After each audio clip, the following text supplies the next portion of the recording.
Usually the only reason that people don't remember they dream, by the way, is again because they have bucked the idea of knowing about or understanding about other consciousness and other realities. So that they block it from themselves in the little house because they're afraid and they don't really understand it, and it freaks them out and they don't believe in it. So the more that you just open your understanding, the more that you're going to benefit, and the more that you're going to remember more, and you're going to remember more and remember more. It's going to be crazy time. So this stuff, if you really get into this, can be incredibly helpful. You won't believe the more that you open to this, the more that you can really start realizing how much control you have. That's what I love about this. Do you guys have any questions? Yes. You know, I take sleep aids because I have problems. Mm-hmm. And I get a lot of dreams. How does that fall into just a regular natural sleep? I mean, is it something that I should... Medication will cause weird dreams that are not spiritually based. Okay? So that is a really great question that you brought up.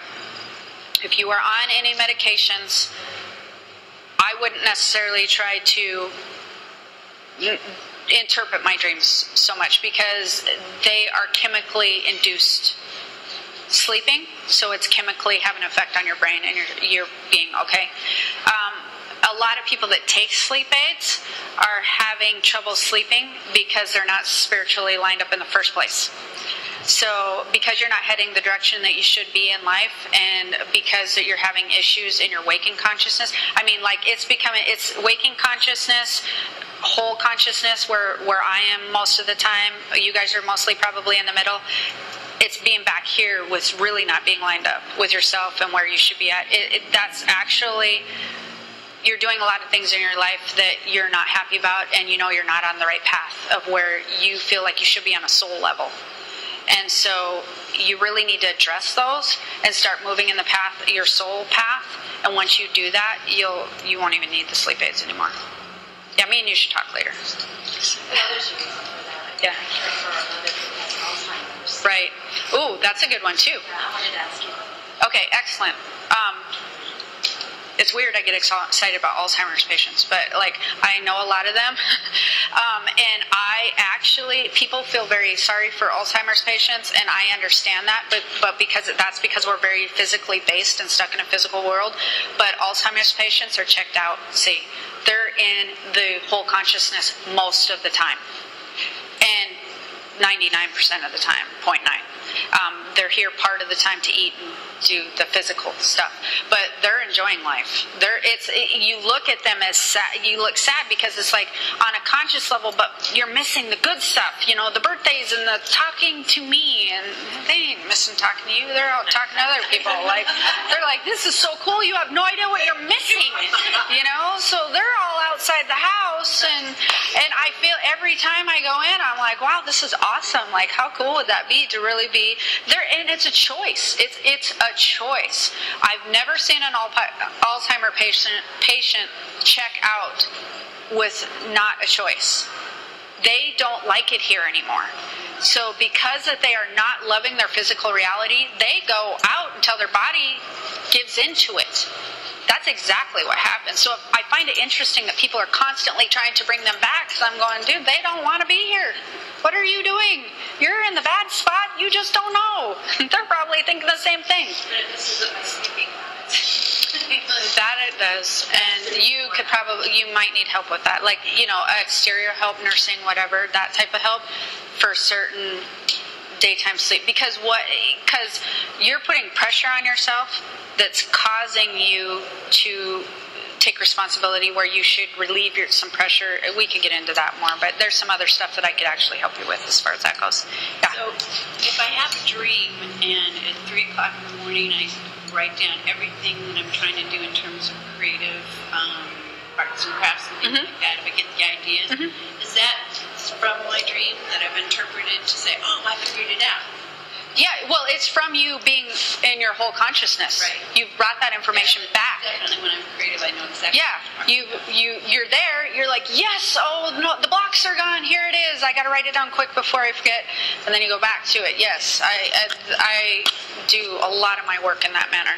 A lot of my blogging and a lot of my best work I've done from, but see, for me, I almost don't have the levels of separation because of the way I am. So I can tap into it so easy. And then I wake up and I remember everything about level 4. I don't go through the translations at all, because I just know where I'm at. In fact, when I'm in a level 4, most of the time it's like I'm this right here. Like I can alter it. I know where I'm going. I can show up in your house if I want to. It's the weirdest thing ever. Like I have to tell you this funny story, which some of you may have heard, but like I have so much control at this point in my life, which any of you can have. It's not because of what I do, by the way.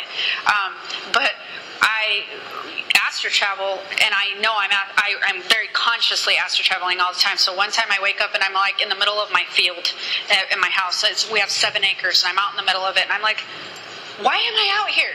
And I realize I'm off the ground like 3 feet, and it's like November in South Dakota, so I know it's freezing cold, and I can see frost on the ground. I'm like, why am I not freezing? Because I'm freezing all the time.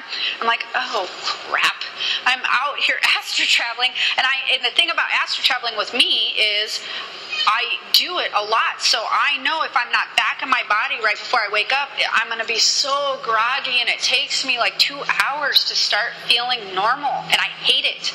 So I'm like, the sun's coming up. I know I'm going to wake up. I have to get back to the house. And so I like head straight for the house because I'm like, oh my God, it's going to wake up. I'm going to wake up, so I have to be there. So I'm heading in, and my dogs, I have these 2 German Shepherds. They were always like seeing spirits in my house. So I thought, this is so weird. I know you guys are going to laugh, but I thought, I'm going to go scare my dogs, because I'm like, what a great opportunity, right? Like I'm in spirit and I'm good. So I like head through the door, and I go right up to my dog, Vixen, and I'm like, hey, Vixen. And I'm like right there.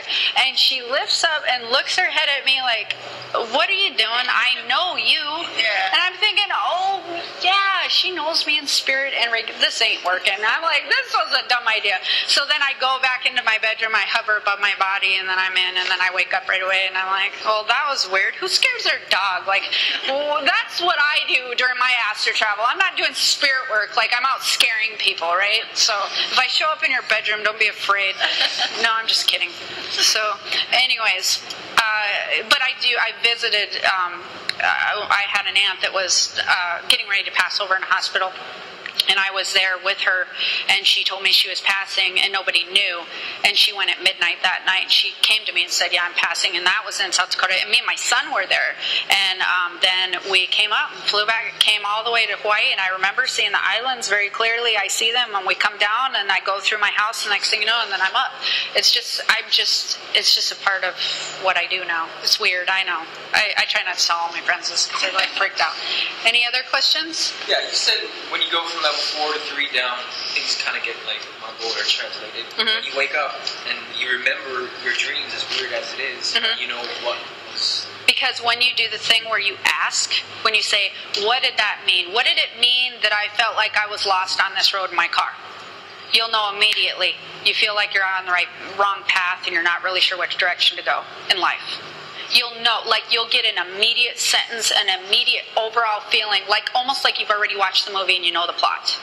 So it's not so much the car or the path or the monkey with the banana or whatever, you know, it's not so much that, or the house in the plumbing that's breaking.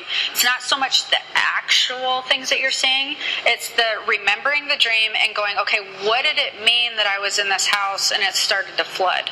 Like, what does that means something? What did it mean? And you just sit there and you'll get an immediate knowing of what it meant. When you practice that a little bit, you'll get better and better and better